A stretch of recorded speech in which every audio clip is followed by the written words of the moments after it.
This video is sponsored by Describe.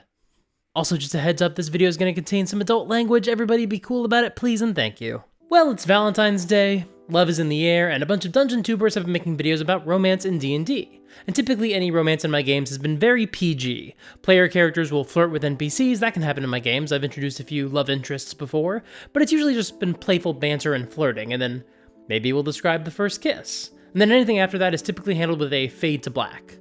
But a couple of months ago, I ran an X-rated D&D one-shot, and it was very, very explicit. And in fact, that's the entire reason we ran the game. So the characters themselves would engage in carnal delights to fuck. They wanted to fuck. We're all adults here. The players wanted to play a game where their characters fucked and got fucked.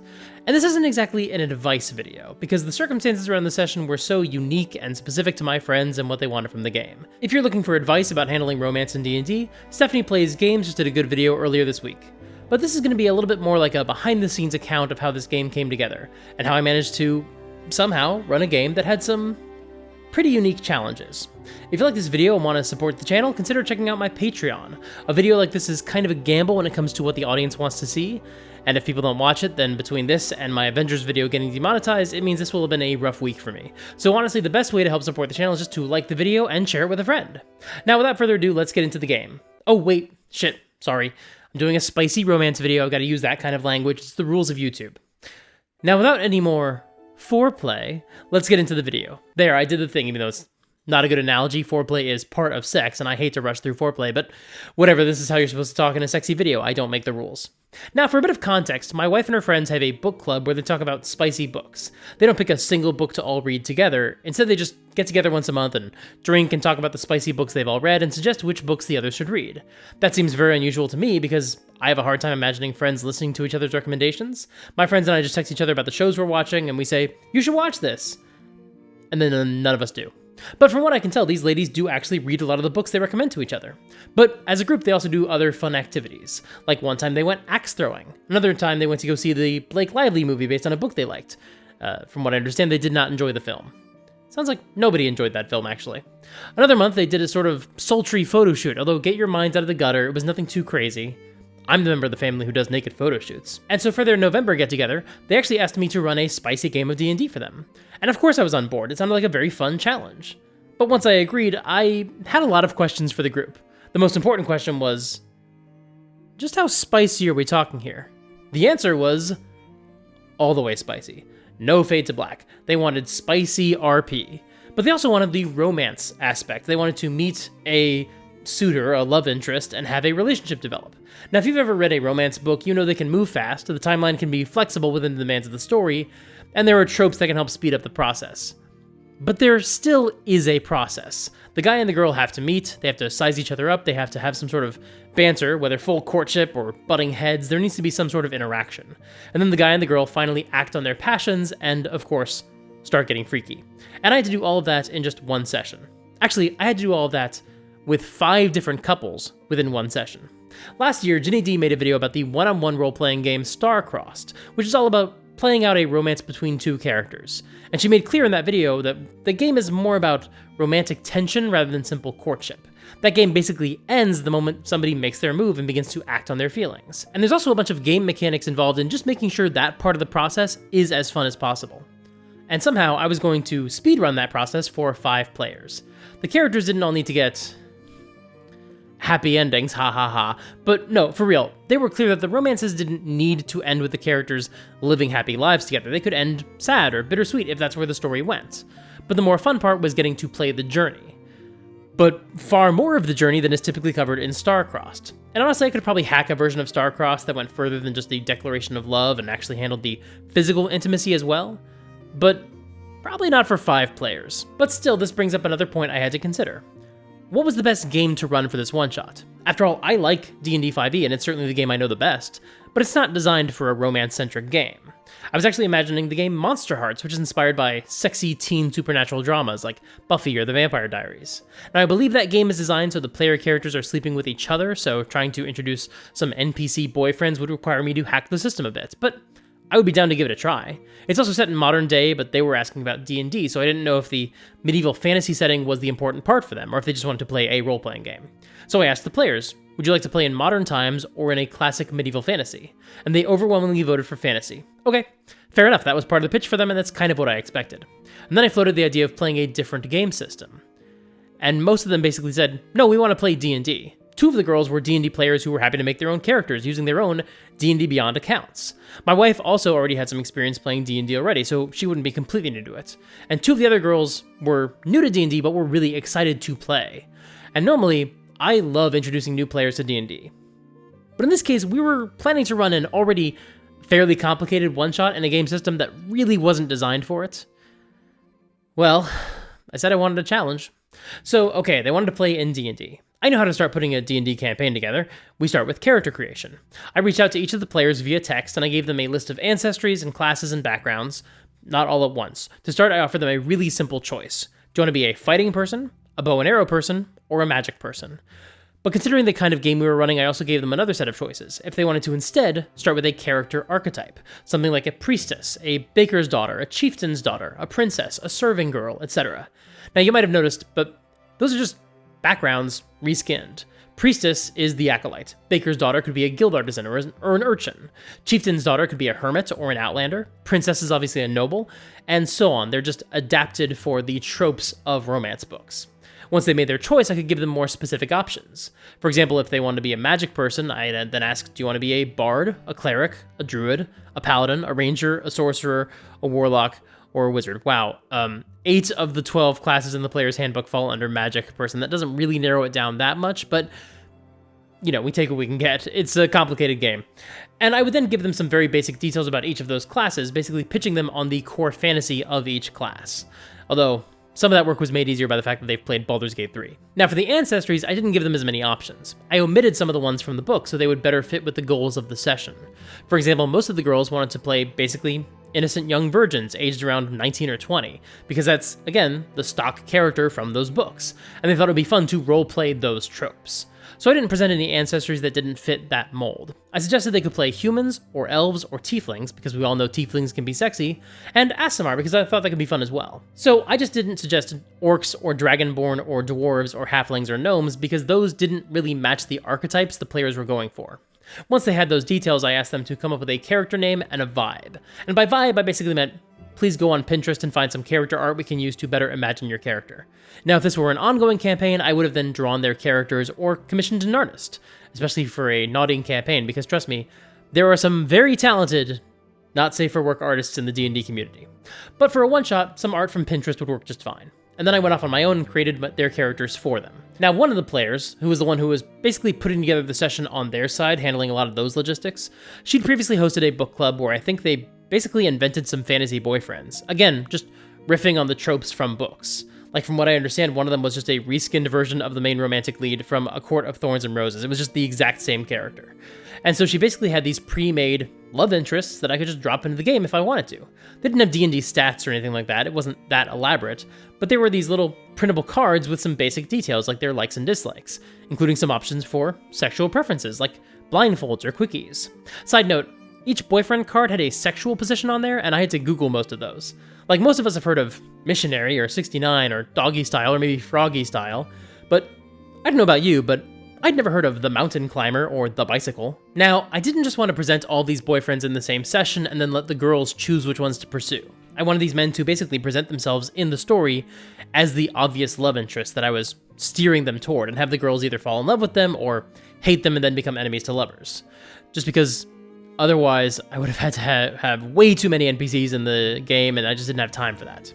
So it meant I had to choose the lovers that would best suit each player character, which meant I had to figure out which tropes they wanted to explore. I'm personally not an expert in romance books. I've read a few, and I've enjoyed them, but I just don't get as much time to read these days as I would like. So I asked the girls what tropes they wanted from their lovers in fiction. And they came back with things like enemies to lovers, or two people, one space, like they're forced to hunker down together and they have to spoon for warmth or whatever. Sometimes they would be way more specific. One girl said she liked big burly orcs with breeding kinks. Okay, I'll just choose the orc boyfriend for her then. Of course, speaking of kinks, due to the nature of the game we were going to play together, I had to ask each player which kinks and positions they wanted to be included in their scenes, basically preemptively getting their consent for certain topics to appear in their sexy scenarios. I didn't just want the players to tell me what they didn't want, because what if they say, I don't want these 3 things to show up. And I say, okay, cool. But then it turns out I have a more active imagination than them, and so I maybe introduce something into the sex scene that they hadn't even considered, and now they have to decide in the moment whether they're okay with it or not, as well as whether or not their character thinks it's sexy, which might not be the same answer as whether they are okay with it. So it was just so much easier to say, here is a list of positions and kinks, let me know the ones you do want me to include in the scene, or at least the ones you'd be okay with. I also was very clear with them that I wasn't asking for their personal kinks or positions. I didn't want to know what they like. Maybe there's something that they wouldn't actually want to do in their own lives, but that they would want their characters to get up to. I mean, we all do that in D&D. I don't want to fight a dragon in real life, but I want to be able to fight a dragon when I play D&D. Likewise, I don't need to know how my players feel about, like, bondage or hot wax or voyeurism in their own lives. But I do need to know if that's something that they want to experience in their sexy role-playing scenes. So I made a list of experiences I thought might appear in the game, omitting any that were a firm no from me, like scatological stuff. And then I made sure the list included some things that could only appear in a D&D game, like monstrous lovers, broken into different categories like monstrous lovers, demons, monstrous lovers, vampires, and monstrous lovers, werewolves, because people have different preferences. And then I sent this list to each of my players, and they sent me back their requests. And so once I had their characters and their tropes and kinks and positions they wanted to roleplay, I could then decide which boyfriends to introduce into the game. But now I had to figure out what sort of story could introduce all 5 love interests, and also give the players a chance to have their romantic encounter culminating in sex, but also give them a chance to play D&D, since that was part of the goal for them. And this is the biggest challenge I faced when putting the game together. See, typically, if you're telling a story with a lot of sex in it, and it's not gratuitous like early Game of Thrones, but instead it actually serves the story, then typically the sex scenes do one of a couple of things. Either they push the character arcs in new directions, or they resolve tension that has been building. Usually, they do both.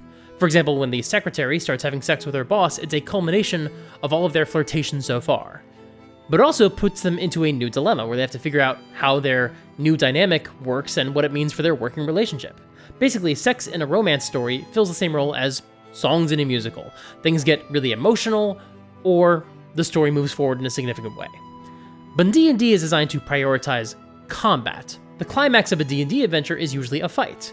The climax of a sexy RPG game is usually, well, you know. Now, I did look up how others have handled sexy times in their D&D games because I knew that we were not the first players to give this a try. And I found some really fascinating resources. I found a PDF of backgrounds and feats and spells and monsters and magic items to make your games more sexy. And this would actually be fantastic for a longer running campaign, but I found that it was adding too much complexity to this one-shot. But I still think it's useful, and if you're interested, it is in the description below. But I also found an adventure called D&D Sexy House Party, which was all about the party exploring a house full of debauchery and fighting a cult. And this definitely gave me some inspiration for how to run my own adventure. Now, this satisfied the sexy aspect of the game. It invites the players to have lots of romantic encounters with many of the NPCs they encounter throughout the house. But that didn't really offer the best scenario for pre-planned boyfriends and more formal courtship. So these were basically the 3 masters I had to figure out how to satisfy. If you want to play D&D, you want to fight some monsters. If you want to model the tropes from romance books, you need the space for the players to have an evolving relationship with their love interests. And if you're playing a sexy D&D game, then you want your characters to fuck.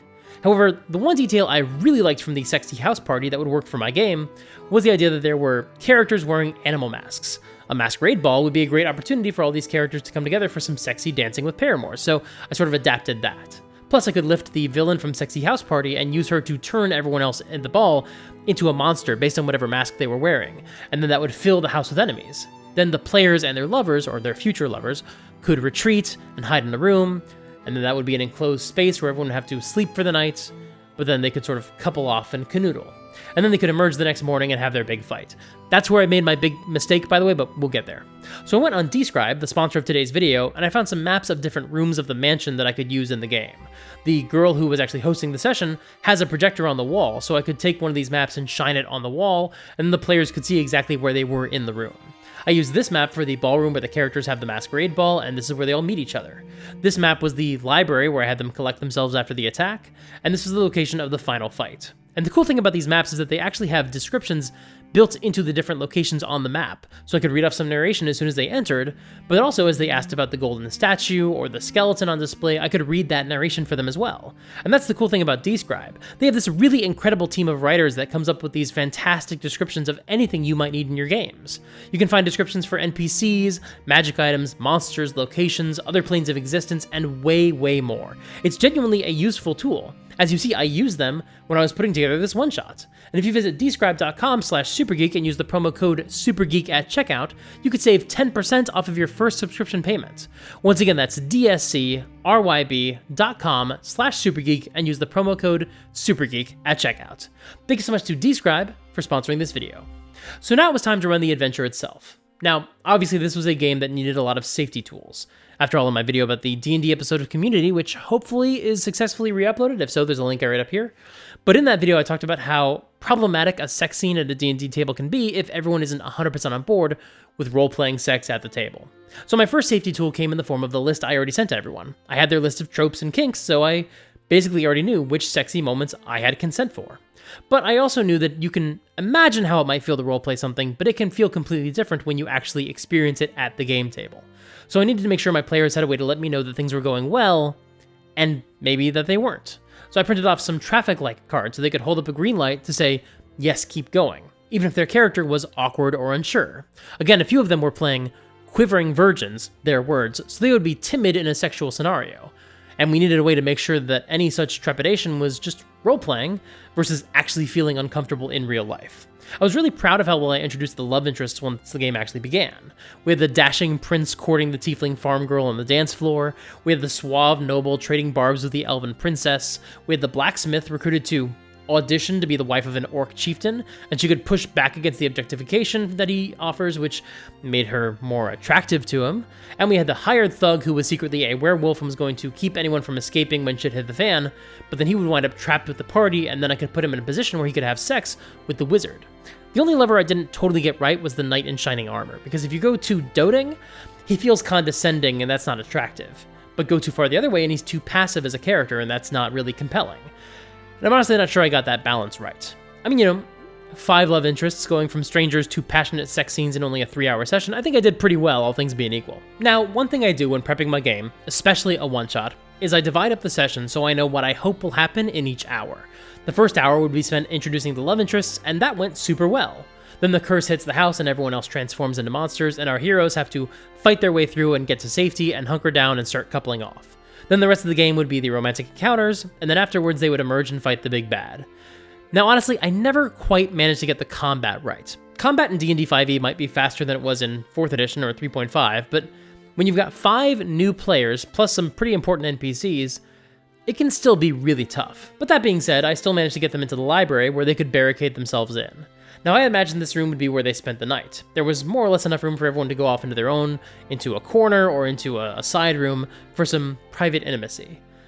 But the players decided to find somewhere else to hide for the night, specifically someplace with beds. Yes, good call, that probably would have been better if I'd planned it that way.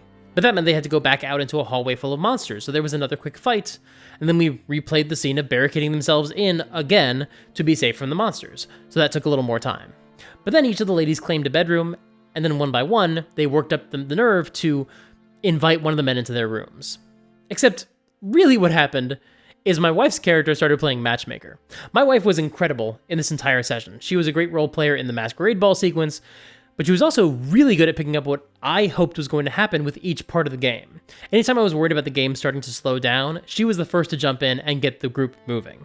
And it got to the point where her character was literally playing matchmaker, such as when she physically pushed the wizard's intended love interest into the room with him, so they would have to spend the night together. Of course, then it was time for the actual romance scenes. And I know what you're wondering, how did I actually roleplay hardcore smut at the table? How did I know which words to use so it would be romantic and sexy and not silly or awkward? Well, once again, it's all thanks to today's sponsor, Describe. No, I'm kidding. No, God, no. Can you imagine? No. Describe has a pretty robust selection of scenes, but nothing explicit as far as I can tell. Although, if they want to change that, Describe, drop me a line. I'll happily write some scenes for like blowjobs or nipple play or whatever. But in all seriousness, how did I narrate the actual sex in my game? Well, it helps that I've actually read some books in the romance/smut genre, so I know what works and what doesn't. I know which kinds of metaphors and euphemisms tend to work well and which ones feel awkward. And now we're going to talk about a lot of these words, so for real, if you aren't down with some very colorful language, go ahead and dip out now, no hard feelings. But just as an example, when a man is brought to completion, you can use phrases like, he shudders and digs his fingers into your shoulders, and you feel him release inside of you. That's generally more successful than saying something like, he blasts your pussy full of jizz. You can get the sense that that's not as sexy as the first option. There are certain words that are probably going to give everyone the giggles. Penis just sounds juvenile, or at best, it sounds too medical. Dick isn't much better. Cock is pretty good. I like cock. And that pause should be long enough for you to make your GIFs and your memes. You're welcome. Now, when it comes to female anatomy, breasts are great, but I haven't really found a great term to use for the vagina when narrating. There are plenty of great words for other characters to use, like the NPC lover could say something like, your pussy is so wet.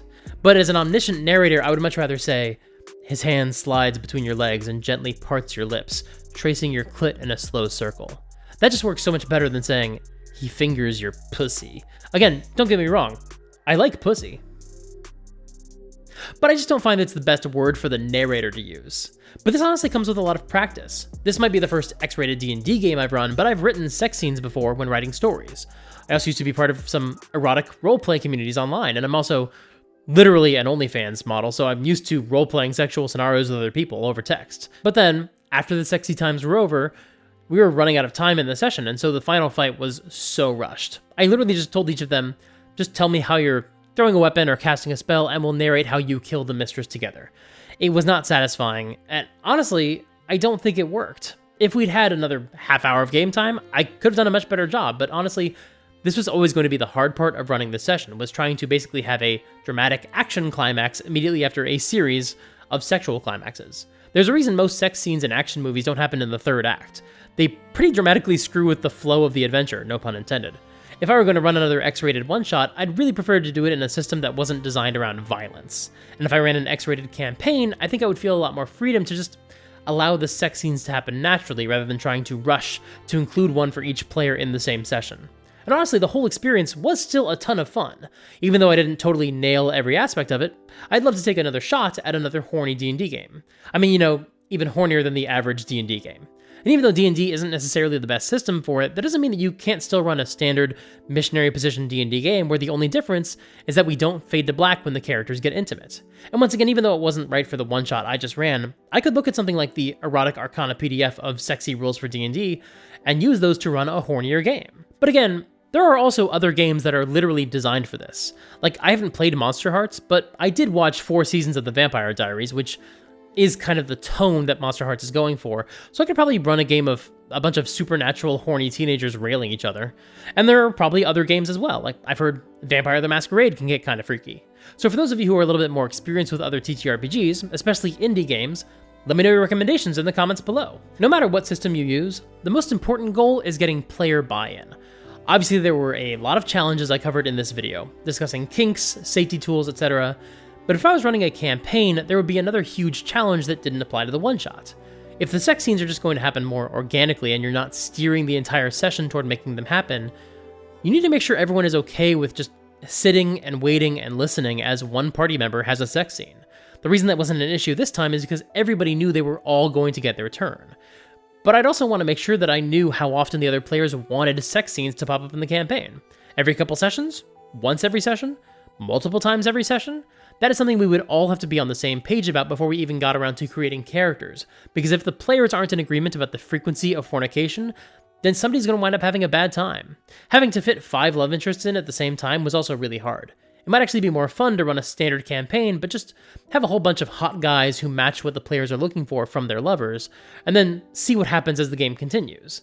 I mean, something like Curse of Strahd has a lot of potential paramours. I typically run that with all intimacy handled off-screen, but I could easily imagine a game where any of the sexy NPCs could actually become serious romantic partners. And considering how many of them might have very different morals than the heroes, that could actually be fascinating. There's a lot of room there for enemies to lovers. Of course, I'm in the middle of a bunch of campaigns that have been on pause for several months, so I definitely shouldn't even begin to speculate about running any new games until after I've resumed those sessions. I don't want to leave anybody feeling unsatisfied. I want to finish what I've started. Hey, Odwick? What's up? Is there any chance this video doesn't get demonetized? Videos typically only get flagged by users who report the videos to YouTube, so you should be fine as long as everyone is cool. You hear that, everybody? Be cool. You know what you were watching when you clicked on this video. You knew it was gonna get spicy. Just be cool. Just be cool. Just be cool. Be cool. Come on. Be cool. Thank you so much for watching. If you like what you saw here today, make sure to like and subscribe and ring the bell. You can join my Patreon or become a YouTube member to help me stay liquid. You can join my Discord to be a part of a whole group of fans. And you can sign up for my newsletter to stay up to date. Too much? In for a penny, in for a pound. Fair enough. Make sure to check out this video right here where I describe the lessons I learned from another game I ran. That video was a lot of fun. Until next time, play fair